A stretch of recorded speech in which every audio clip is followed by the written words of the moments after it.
भारत और भारत की अर्थव्यवस्था को लेकर एक बहुत ही बड़ी ब्रेकिंग न्यूज निकल कर आ रही है, जिसको सुनने के बाद आप भी बड़े ही ज्यादा खुश होने वाले हैं। साथ में ये चीज नोटिस करने वाली है कि कोविड-19 की शुरुआत में भारतीय सरकार ने भारत में बहुत ही ज्यादा स्ट्रिक्ट मेजर्स और लॉकडाउन लगवाया था, जिसके कारण हमारी अर्थव्यवस्था पूरी तरह बर्बाद होने की कगार पर आ गई थी।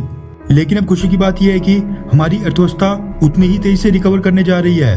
अभी हाल ही में वर्ल्ड बैंक से लेकर IMF ने अनुमान लगाया था कि साल 2021 से 22 के लिए भारत का GDP ग्रोथ रेट 9.5% से 10% के बीच में रहेगा। उसके बाद FDI को लेकर खुशखबरी आई थी कि हम FDI यानी फॉरेन डायरेक्ट इन्वेस्टमेंट के मामले में पिछले साल दुनिया भर में 5वें स्थान पर रहे।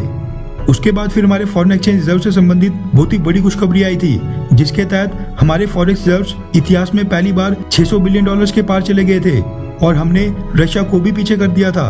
ये सारी चीजें इसी तरह इशारा कर रही थी कि अब भारत ने दोबारा से $5 ट्रिलियन की इकोनॉमी बनने की ओर स्पीड बढ़ा दी है और अर्थव्यवस्था सीधा पहले गियर से 5वें गियर में आ गई है। ये तो चलो पिछले हफ्ते तक की कहानी थी, लेकिन इस हफ्ते हमने चाइना, रशिया, फ्रांस, जर्मनी जैसे दुनिया के बड़े बड़े देशों को एक ही झटके में पीछे छोड़ते हुए बहुत ही बड़ा इतिहास रच दिया है। दरअसल खुशखबरी निकल कर आ रही है हमारे फॉरेन एक्सचेंज रिजर्व्स यानी विदेशी मुद्रा भंडार को लेकर।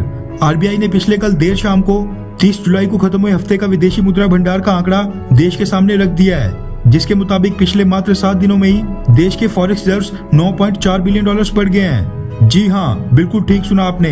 इस हफ्ते हमने बहुत ही बड़ा $9.4 बिलियन का जंप मारा है। रिपोर्ट्स के मुताबिक अब हम एक बार फिर से लाइफ टाइम हाई $620 बिलियन तक पहुंच गए हैं, क्योंकि ये पहली बार है जब हमारे विदेशी मुद्रा भंडार ने $620 बिलियन का आंकड़ा पार किया हो। ये खुशी डबल इसलिए हो जाती है क्योंकि पिछले हफ्ते हमारे फॉरेक्स रिजर्व्स $1.5 बिलियन कम हो गए थे, यानी इनमें गिरावट देखने को मिली थी, जिसके बाद एक बहुत ही बड़ा उछाल देखने को मिला है।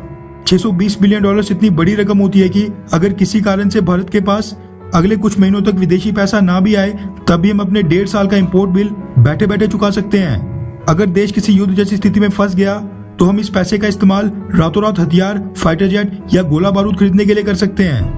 गौर करने वाली बात यह भी है कि $9.4 बिलियन का उछाल हमने मात्र 7 दिनों के अंदर प्राप्त किया है, जबकि रशिया, जापान, जर्मनी और फ्रांस जैसे देशों को इतना बड़ा जंप मारने के लिए पूरा महीना लग जाता है, जबकि यहाँ पर हमें मात्र 7 दिन लगे।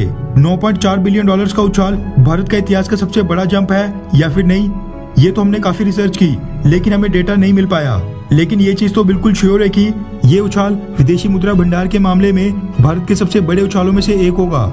रिजर्व बैंक ऑफ इंडिया द्वारा रिलीज डेटा के मुताबिक ये जंप FCA यानी फॉरेन करेंसी एसेट्स और गोल्ड रिजर्व्स के बढ़ने के कारण देखने को मिला है। वैसे $620 बिलियन भी बहुत ही बड़ी अचीवमेंट है, लेकिन मैं उस दिन का इंतजार कर रहा हूँ जब हमारा विदेशी मुद्रा भंडार $1000 बिलियन यानी $1 ट्रिलियन का आंकड़ा पार कर देगा। एक्सपर्ट्स के मुताबिक अगर यही स्पीड रही तो फिर हम साल 2025 से पहले ही $1 ट्रिलियन के आंकड़े को भी पार कर देंगे। वैसे देश का विदेशी मुद्रा भंडार इतनी तेजी से बढ़ने का श्रेय क्या आप मोदी सरकार को देंगे, हाँ या फिर नहीं? नीचे कमेंट करके अपनी राय जरूर बताएं। अच्छा सुनो, चैनल को सब्सक्राइब करो, उसके बाद घंटी बजा देना ताकि अगली वीडियो आपसे मिस ना हो पाए। Thank you.